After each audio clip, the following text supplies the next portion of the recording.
Alright guys, we're ready to test this out. I've taken two of my brightest lights out that are in my lamp so that you can see that the little LED in the center is polling. I have adequate hearing protection because this thing is very loud. I'm also going to stick a shoe in my door so that my dogs can't break in because they hate this thing. So what's going to happen here is I'm going to push in this little test button here with the little screwdriver. After about roughly 3 to 5 seconds of me holding this in, the alarm will sound. And then about 10 seconds later, the strobe will start flashing. So if you're ready, I'm ready. Make sure that you do turn your volume down a little bit, because this thing is very loud. We'll go ahead and start testing this here. In 3, 2, 1, we will press in.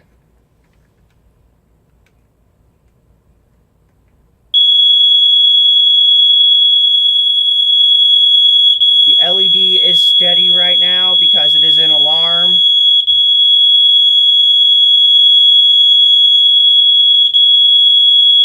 Any moment here, the strobe should start flashing.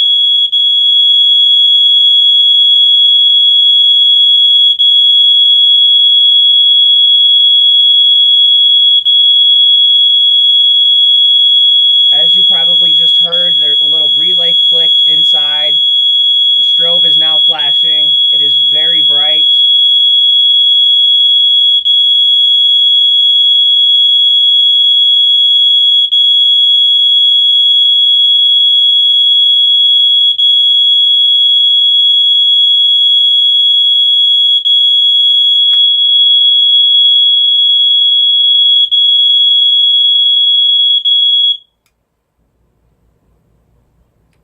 That was torture.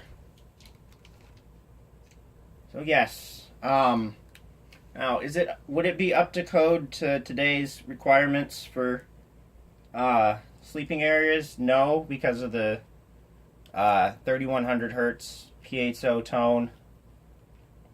I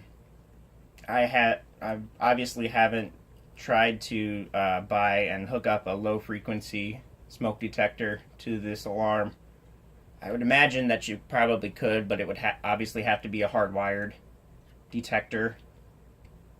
So yeah, that's the Whelen Strobe-Alarm. 110 candela, 120 volts AC at 60 hertz, and the ESL smoke detector. Rate, comment, like, subscribe, you know the drill, and I'll see you guys later.